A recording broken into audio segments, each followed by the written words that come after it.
அனைவருக்கும் மீண்டும் வணக்கம். உங்கள் இளங்கோ பேசுகிறேன். தொடர்ந்து நமது சக்ஸஸ் மல்டிபிள் சேனல் மூலம் உங்களை சந்திப்பதில் மகிழ்ச்சி அடைகிறேன். தொடர்ந்து சித்தர்கள் ஜீவசமாதி கோவிலை பற்றி பார்த்து கொண்டிருக்கிறோம்.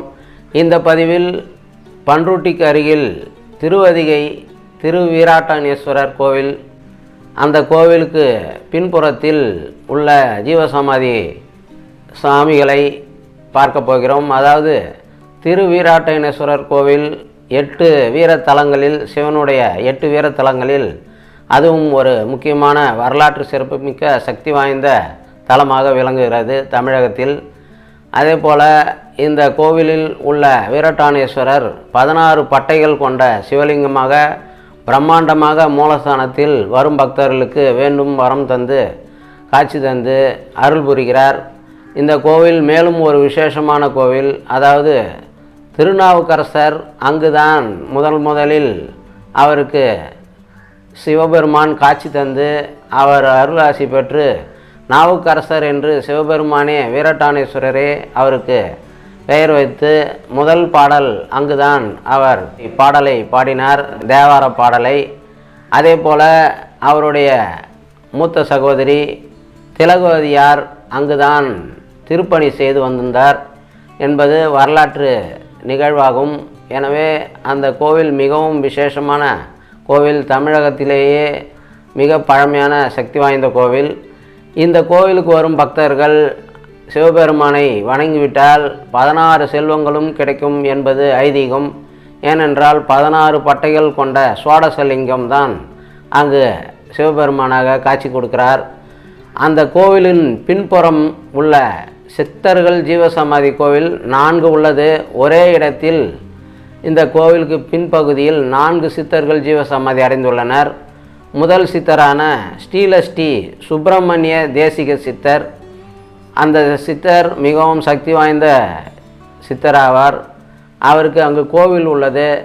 அதே போல் அவருடைய சீடர் அந்த மூலஸ்தானத்தில் குருநாதர் ஸ்ரீலஸ்ரீ சுப்பிரமணிய தேசிக சித்தர் ஜீவசமாதி அடைந்துள்ளார்.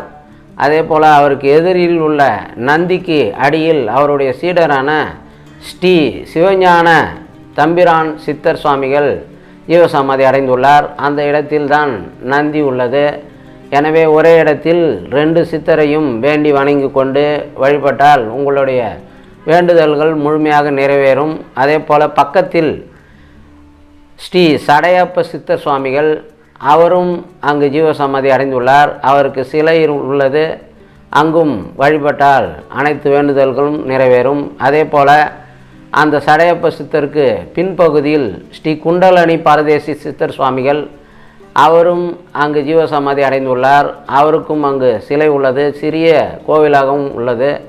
இந்த ஒரே இடத்தில் 4 சித்தர்கள் ஜீவசமாதி அடைந்துள்ளதனால் மிகப்பெரிய சக்தி வாய்ந்த இடமாக கருதப்படுகிறது. அவர்களுடைய காந்த அதிர்வலைகள் அங்கு காற்றில் கலந்து வீசுவதனால் பக்தர்கள் இங்கு வந்து வேண்டும் பொழுது அனைத்து வரங்களும் உங்களுக்கு கிடைக்கும். அதே போல் மேலும் ஒரு வேண்டுகோள் என்னவென்றால், இங்கு அன்னதானம் சிறப்பாக செய்யப்படுகிறது வரும் பக்தர்களுக்கு. எனவே உங்களால் முடிந்த உதவியை அங்கு காணிக்கையாக செலுத்தலாம். அன்னதானத்திற்கோ பொருள் உதவியோ செய்யலாம். இது தாழ்மையான வேண்டுகோள். அதே போல் சிறப்பு பூஜைகளும் நடைபெறுகின்றன பிரதோஷம், அமாவாசை, பௌர்ணமி போன்ற நாட்களில். எனவே இந்த திருவீராட்டனேஸ்வரர் திருவதிகை கோவிலுக்கு வரும் அனைத்து பக்தர்களும் தவறாமல் இந்த 4 சித்தர்கள் ஜீவசமாதி கோவிலுக்கும் சென்று வழிபட்டால் உங்கள் வேண்டுதல்கள் நிறைவேறும் என்று இதன் மூலம் கேட்டுக்கொண்டு, இந்த பதிவு பிடித்திருக்கும் பதிவை லைக் செய்து வைத்துக் கொள்ளுங்கள். அதே போல் அனைவருக்கும் ஷேர் செய்யுங்கள், அவர்களும் பயன்பெறுவார்கள். மேலும் உங்கள் கருத்துக்களை, இந்த பதிவின் கருத்துக்களை தெரிவிக்கலாம். வாழ்க வளமுடன், வாழ்க வையகம். ஓம் நம சிவாய. எல்லாம் சிவமயம்.